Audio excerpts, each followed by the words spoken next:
tal? ¿Cómo va? Termina el día y en la TV pública comenzamos con nuestro resumen de noticias. En media hora compartimos nuestra mirada de lo que pasó hoy en el país, la región y el mundo. No estoy solo, hay equipo. Sale a la cancha la dama del deporte, Gaby Previtera. ¿Cómo estás?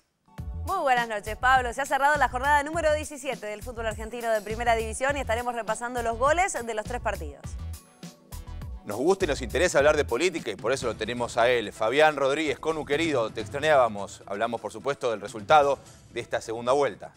Buenas noches, Pablo. Buenas noches a todos. Comuna por comuna, el análisis de las elecciones del balotaje porteño.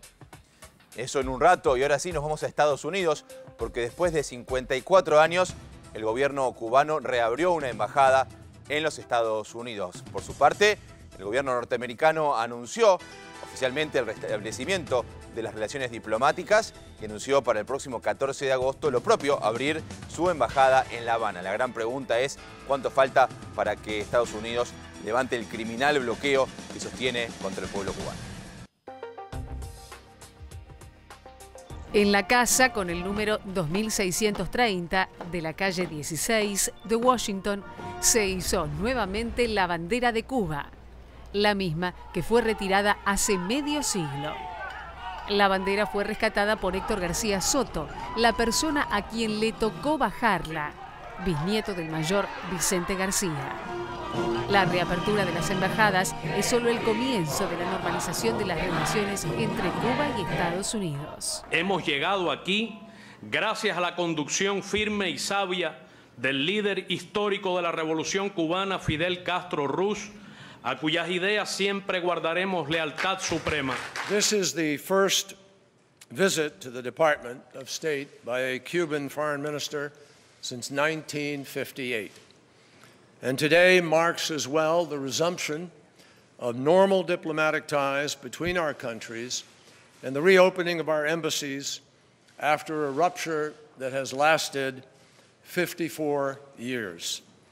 So it's an historic day, a day for removing barriers. Solo la eliminación del bloqueo económico, comercial y financiero que tanto daño y privaciones ocasiona a nuestro pueblo, la devolución del territorio ocupado en Guantánamo y el respeto a la soberanía de Cuba darán sentido al hecho histórico que estamos viviendo hoy. Aún queda pendiente que Washington levante el bloqueo impuesto al pueblo cubano y devuelva el territorio ocupado en Guantánamo. Por su parte, Estados Unidos reclama un resarcimiento por las empresas que la isla estatizó en los 60. La Embajada de Estados Unidos en La Habana realizará una ceremonia similar en agosto.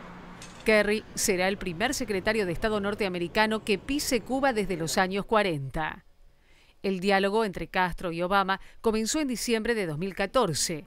A este encuentro se sumó una serie de rondas de negociación que llegaron a la 7ª Cumbre de las Américas en Panamá el 11 de abril pasado.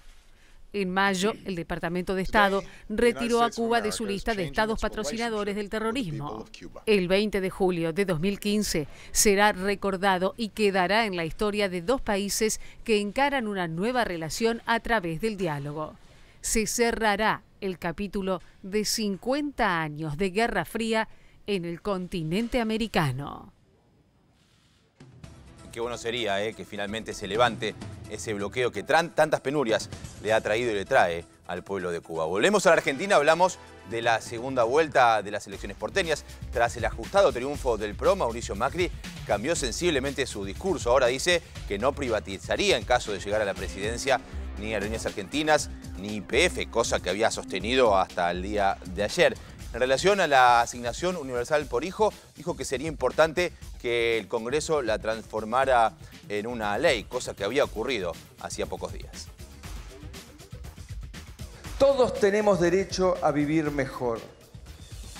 Pero también hay que reconocer que en estos años en algunas cosas se ha avanzado mucho y no podemos volver atrás.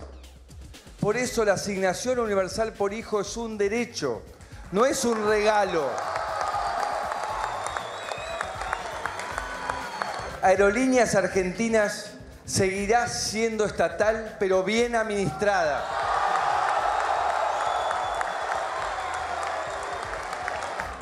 YPF seguirá manejada por el Estado.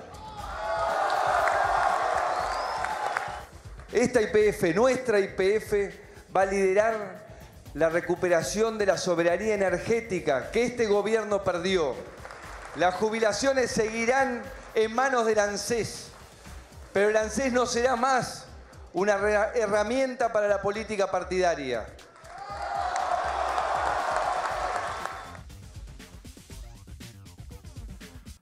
Se hizo, pero vale la pena repetirlo. Estos son mis principios, si no les gustan tengo otros, había dicho Groucho Marx en su momento. Conu, vamos a hacer el análisis, pero antes te invito a repasar algunos testimonios, algunas críticas que recibió este giro en el discurso de Mauricio Macri.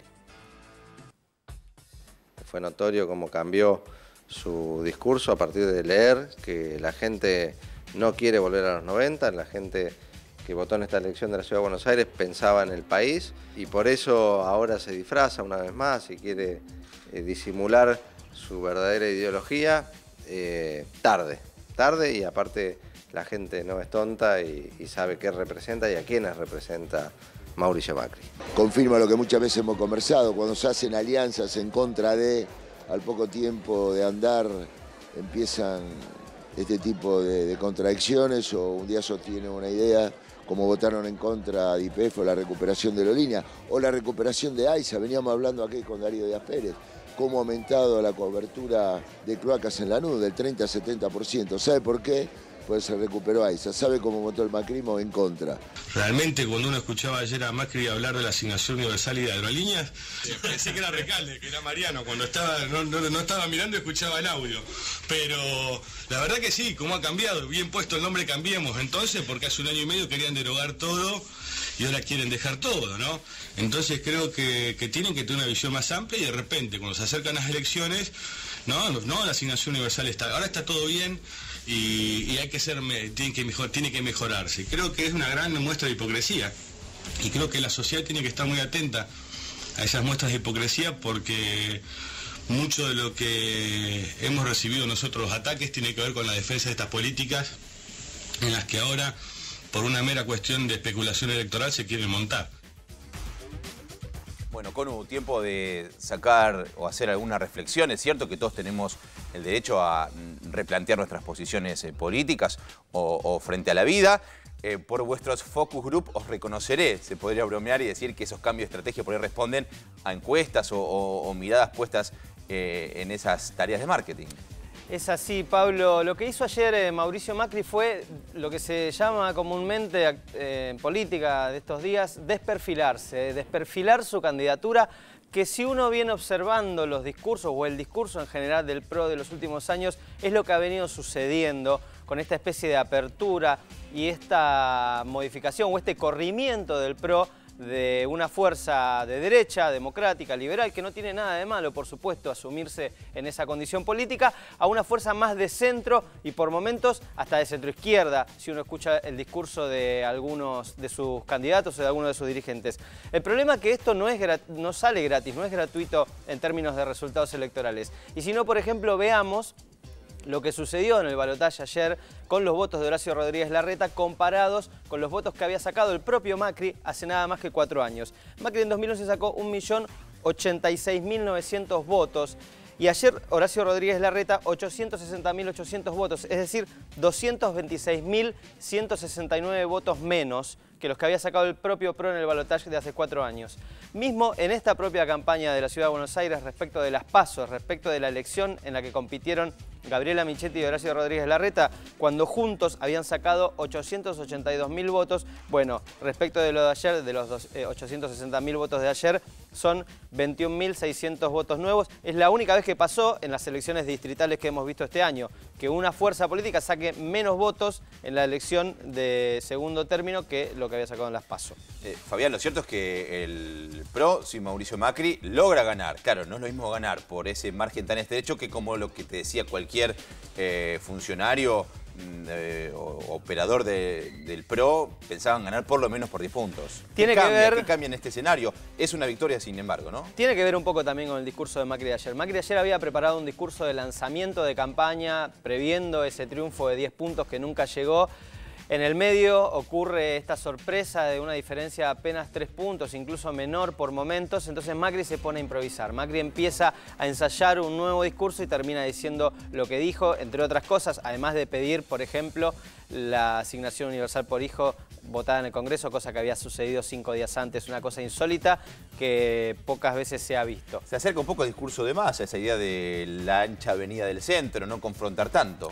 Es cierto, el problema es que la ancha avenida del medio entra uno solo y ya estaba Sergio Massa desde hace algunos meses, con lo cual no sabemos qué va a pasar finalmente con el discurso de Macri. Bien, Conu, se vienen semanas de mucha política, seguramente nos vemos la que viene, ¿sí? Muchas gracias. Seguimos en Misión 7 Resumen, 0 y 24 de este día que recién comienza. Es tiempo de compartir más información, como todas las noches lo hacemos con nuestro picado de noticias.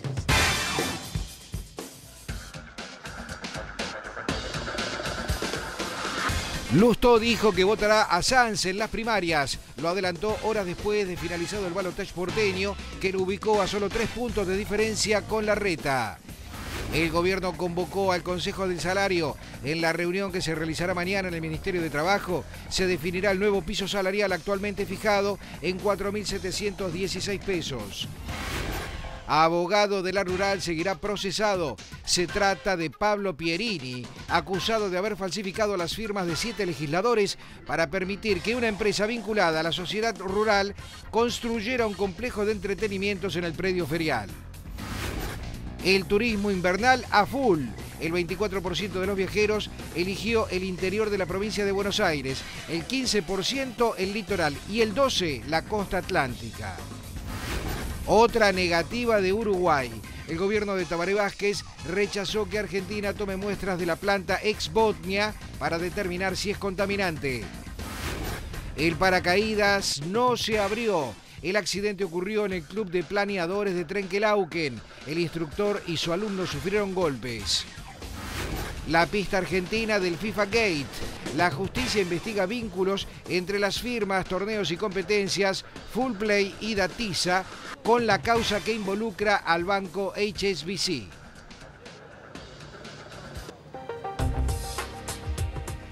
La presidenta se refirió a la llegada del ministro de Economía alemán a Irán en busca de negocios tras el histórico acuerdo de Estados Unidos con Teherán.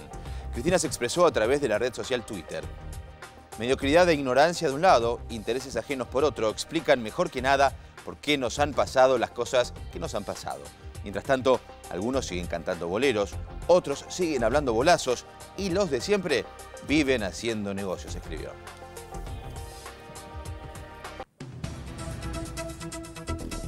Seguimos con más información. La Cámara de Casación Penal abrió la posibilidad para que la justicia federal intervenga en los casos de sedición policial a partir de un pedido de los fiscales del Chaco en una investigación que tiene imputados a 100 efectivos de la provincia. La causa arrancó por una investigación del fiscal federal de Resistencia, Patricio Sabadini, quien explicó que solicitaron la competencia federal por el efecto dominó que produjeron los alzamientos en varias provincias en ese diciembre del año 2013.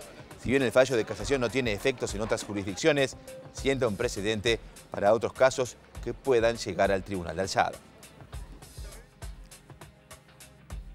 Hacemos una breve pausa, seguimos con más información. Somos Visión 7 Resumen, ya volvemos.